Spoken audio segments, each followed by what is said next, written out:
நிறுத்தத்தை மீறியதாக இஸ்ரேல் மீது அமெரிக்க அதிபர் ட்ரம்ப் அதிருப்தி தெரிவித்திருக்கின்றார். முக்கிய செய்தியாக பார்த்துக் கொண்டிருக்கிறோம். போர் நிறுத்தம் அறிவிக்கப்பட்ட பிறகு இஸ்ரேல் ஈரான் பரஸ்பரம் தாக்கிக் கொண்ட நிலையில் அதிபர் ட்ரம்ப் கருத்து தெரிவித்திருக்கிறார். மேலும் கூடுதல் விவரங்களோடு இணைப்பில் இருக்கிறார் நமது செய்தியாளர் கவியரசன். கவியரசன், இந்த போர் தொடர்பான தற்போதைய சூழல்கள் என்னவாக இருக்கின்றன? ட்ரம்ப் என்ன சொல்லியிருக்கிறார்? வணக்கம் பிரீதா. இந்த இஸ்ரேல் ஈரான் போர் தொடங்கின பிறகு முதன்முறையாக அமெரிக்க அதிபர் ட்ரம்ப் இஸ்ரேல் மேல அதிருப்தி தெரிவித்திருக்கிறார். இதுதான் இப்ப பார்க்க வேண்டிய முக்கியமான செய்தி. ஏன்னா ஆரம்பத்திலிருந்தே இஸ்ரேலுக்கு ஆதரவாக இருந்த நாடு அமெரிக்கா. அவங்களுக்கு ஆயுதங்கள், அப்புறம் பொருளாதார ரீதியாக பணபலம், இந்த மாதிரி எல்லாத்தையும் கொடுத்தது அமெரிக்கா தான். டெக்னாலஜி வைஸும் நிறைய ஹெல்ப் பண்ணியிருக்கிறாங்க.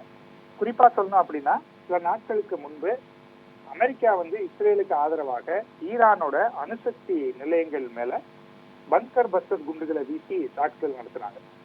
அது மட்டுமல்ல, ஈரானோட அணுசக்தி நிலையங்களை நாங்க அழிச்சிட்டோம் முற்றிலுமாக அப்படின்னு சொல்லியிருந்தாங்க. இந்த நிலைமையில திடீர்னு ட்ரம்ப் என்ன சொன்னாரு அப்படின்னா, இஸ்ரேல் ஈரான் இடையே போர் நிறுத்தம் நடைமுறைக்கு வந்திருக்கு, இரு நாடுகளும் போர் நிறுத்தத்துக்கு ஒத்துக்கிட்டாங்க அப்படின்னு சொல்லியிருக்காரு. அதை இஸ்ரேல் சைட்ல மட்டும்தான் கன்ஃபார்ம் பண்ணாங்க, ஈரான் சைட்ல கன்ஃபார்ம் பண்ணல. அவங்க இதுக்கு ஒத்துக்கிட்டாங்களா இல்லையா அப்படிங்கிறது தெரியாமே இருந்தது. இந்த நிலைமையில திடீர்னு இஸ்ரேல் தரப்புல என்ன சொன்னாங்கன்னா, ஈரானுடைய டெஹ்ரான் நகரத்தில் இருக்கக்கூடியவங்க எல்லாம் வெளியில போயிடுங்க, அங்க நாங்க தாக்குதல் நடத்த போறோம் அப்படிங்கிற மாதிரியான விஷயங்கள்லாம் வெளியே வந்தது. ஈரான் சீஸ்ஃபயரை மதிக்காம தாக்குதல் நடத்தினதுனாலதான் நாங்க பதில் தாக்குதல் நடத்த போறோம் அப்படின்னு இஸ்ரேல் தரப்புல இருந்து சொல்லியிருந்தாங்க. இப்ப இதுல என்ன குழப்பமாயிடுச்சு அப்படின்னா, ட்ரம்ப் ஒரு பக்கம் போர் நிறுத்தம் நடைமுறைக்கு வந்துருச்சு அப்படின்னு சொன்னாரு. இஸ்ரேலும் ஆமா நாங்களும் போர் நிறுத்தத்துக்கு ஒத்துக்கிட்டு இருக்கோம் அப்படின்னு சொன்னாங்க.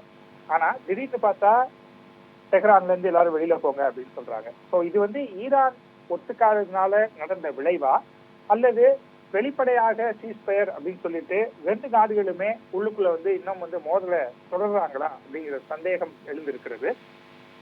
ட்ரம்ப் குறிப்பா சொன்னதுல ரெண்டு முக்கியமான விஷயம். ஒண்ணு இனி ஈரானால தங்களுடைய அணுசக்தி நிலையங்களை உடனடியாக கட்டமைக்க முடியாது, நாங்க முழுமையாக அதை சேதப்படுத்தி இருக்கிறோம் எங்க தாக்குதல் மூலமா, அதனால நிச்சயமாக ஈரானால உடனடியாக அணுசக்தி நிலையங்களை பயன்பாட்டுக்கு கொண்டு வர முடியாது அப்படிங்கறத சொல்லியிருக்காரு. இன்னொரு முக்கியமான செய்தி, இஸ்ரேலும் ஈரானும் என்ன செய்யறோம்னு தெரியாம நீண்ட நாட்களாக சண்டை போட்டுட்டு இருக்காங்க, அவங்களுக்கு நாங்க என்ன செய்யறோம்னு புரியல அப்படின்னு பேசியிருக்கிறாரு. இந்த இதையும் முக்கியமான ஒன்றாக பார்க்க வேண்டியிருக்கிறது. ஏன்னா ஈரானை பார்த்து அவர் அப்படி சொல்லியிருந்தாரு அப்படின்னா அதுல ஆச்சரியப்படுறதுக்கு ஒண்ணும் இல்லை. ஆனா இஸ்ரேலை பார்த்து, அந்த நாட்டின் ஆட்சியில தலைமையில இருக்கக்கூடியவங்களை பார்த்து இப்படி ஒரு விஷயத்தை, இப்படி ஒரு விமர்சனத்தை ட்ரம்ப் சொல்றது ரொம்பவே முக்கியமானதாக பார்க்கப்படுகிறது. அப்ப தன்னுடைய நட்பு நாடான இஸ்ரேல் கூட தன்னுடைய பேச்சை கேட்கல அப்படின்னு ட்ரம்ப் வேதனைப்படுகிறாரோ அப்படிங்கிற மாதிரி தான் இந்த செய்தியை நம்ம பார்க்க வேண்டியிருக்கிறது. ஏற்கனவே எங்க சண்டை நிறுத்தம், எங்க போர் நடந்தாலும் அங்க நான் தான் சண்டை நிறுத்தத்துக்கு ஏற்பாடு பண்ணேன்னு ட்ரம்ப் கடந்த சில மாதங்களாகவே சொல்லிட்டு இருக்கிறாரு. இந்தியா பாகிஸ்தான் மோதலின் போதும் அவர் சொன்னாரு. அதே போல ரஷ்யா யுக்ரைன் போரை நிறுத்துவதற்கான நடவடிக்கையை நான் எடுப்பேன் அப்படின்னாரு. அதுக்கப்புறம் இப்ப ஈரானுக்கும் இஸ்ரேலுக்கும் நடக்கிற சண்டையிலையும் நான் தான் போர் நிறுத்தத்தை வருவதற்கு காரணமாக இருந்தேன், ஆனா எனக்கு இதுக்காக எல்லாம் நோபல் பரிசு எல்லாம் கொடுக்க மாட்டாங்க அப்படின்னு அவர் ரொம்ப ஃபீல் பண்ணி எல்லாம் பேசிட்டு இருந்தாரு. ஆனா கடைசியில இப்ப நமக்கு என்ன சந்தேகம் வந்துருச்சுன்னா, உண்மையிலே சீஸ்ஃபயர் அங்க நடைமுறையில இருக்கா, இல்ல ட்ரம்ப் ஒரு பக்கம் சொன்னதை கண்டுக்காம ஈரானும் இஸ்ரேலும் தொடர்ந்து மோதல்ல ஈடுபடுறாங்களா அப்படிங்கிற கேள்வி எழுந்திருக்கிறது. உண்மையை சொல்ல போனா அங்க நடக்கிற சிச்சுவேஷனை பார்க்கும்போதோ, அல்லது அங்கிருந்து வரக்கூடிய செய்திகளை வச்சு பார்க்கும்போதோ போர் நிறுத்தம் அங்கு நடைமுறையில் இருப்பதாக தெரியல பிரீதா.